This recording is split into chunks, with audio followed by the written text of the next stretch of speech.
होता रहता है और मुझे भी अवसर मिलता है यहाँ पर आने का, तो सर मुझे भी लगने लगा है कि मैं इस आश्रम का पार्ट हूँ और यहाँ पे वास्तव में बहुत शांति मिलती है। तो इसके लिए मैं आश्रम के जो भी हमारे माननीय सदस्य हैं सभी का आभार व्यक्त करती हूँ। जैसा कि सर ने अभी कहा कि हम लोग परिवहन विभाग सर के मार्गदर्शन में हम लोग लगातार सड़क सुरक्षा को लेकर अभियान चला रहे हैं और सड़क सुरक्षा में जैसे कि शासन और सरकार 4E पे काम करती है। सड़क सुरक्षा के 4 पार्ट हैं और जिसमें रोड इंजीनियरिंग एक पार्ट है, इमरजेंसी एक पार्ट है, इसके साथ साथ जो सबसे ज़रूरी पार्ट है वो एजुकेशन है। तो हम लोग जहाँ भी बैठते हैं कहीं पे भी, और हम लोग ये कोशिश करते हैं कि हम लोगों को जागरूक कर सकें। हम सभी जानते हैं कि जो भी सड़क दुर्घटनाएं होती हैं, सभी पेपर में पढ़ते हैं या आसपास आप देखते हैं, उनमें बहुत ज़्यादा जो मौतें होती हैं वो जो कम उम्र के हैं, यानी कि 18 से 35 उम्र के जो युवा हैं उनकी होती हैं। और उसमें भी जो सबसे ज़्यादा होते हैं 2 पहिया जो वाहन चालक होते हैं। और इनका एक सीधा सा कारण है कि हम हेलमेट लगाने को अभी भी इग्नोर करते हैं। सर को मैं बताना चाहती हूँ कि लगातार हम लोग अभियान चलाकर 2 पहिया वाहन चालकों को जागरूक भी किया। पिछले महीने पूरा महीना हम लोगों ने सड़क सुरक्षा माह के रूप में मनाया और चालान भी बहुत ज़्यादा होते हैं, लेकिन फिर भी अभी जब तक लोगों में जागरूकता नहीं आएगी, जब तक खुद हम नहीं समझेंगे कि हमारे जो हेलमेट की व्यवस्था है हमारे अपनी सुरक्षा के लिए है, सिर्फ चालान से बचने के लिए नहीं है। और ज़रूरी नहीं है कि जब हम अभियान चलाएं तभी हम लोग इस पर ध्यान दें।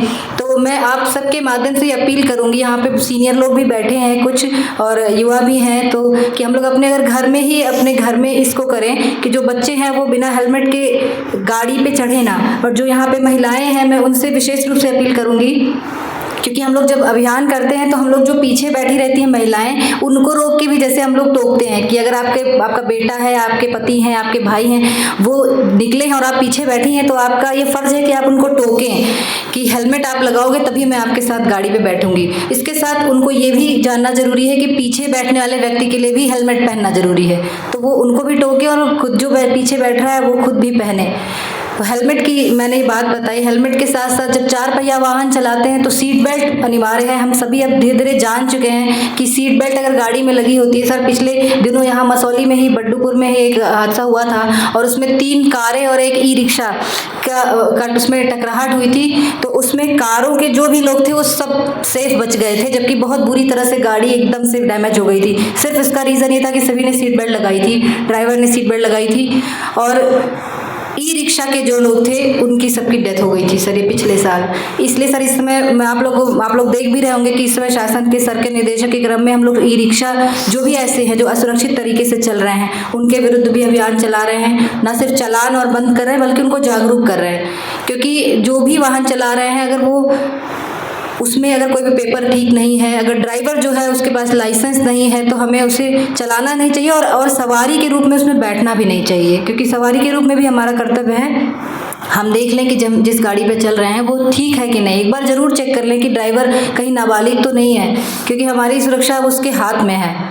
तो मेरी अपील है कि जैसे हेलमेट के बारे में बताया, सीट बेल्ट के बारे में बताया, और अन्य जो भी वाहन है, विक्रम है, ऑटो है, मैजिक है, बस है, जिसमें भी हम बैठते हैं अगर सवारी के रूप में, तो सवारी के रूप में भी हम एक बार ज़रूर जांच लें कि ये गाड़ी ठीक है कि नहीं, वरना हम उसे टोकें। और अगर ड्राइवर के रूप में है तो हम अपना DL लेकर और अपना स्वास्थ्य परीक्षण कराते हुए अगर ठीक हैं तो ही हम वाहन चालन करें। सर के मार्गदर्शन में हम लोग लगातार अभियान चलाते हैं और लास्ट टाइम सर से हम लोगों ने शपथ भी दिलवाई थी। सर ने शपथ, तो मैं उम्मीद करती हूँ कि सर के निर्देशन में हम लोग ऐसे ही सभी को जागरूक करेंगे और सड़क दुर्घटनाओं में काफ़ी कमी लाने में सफल हो पाएंगे। बहुत बहुत धन्यवाद, आभार। बहुत बहुत धन्यवाद मैम, ऐसे शांति बनी रहे।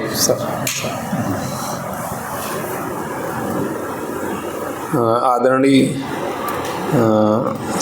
प्रमुख सचिव सर और गुरुजन हमारे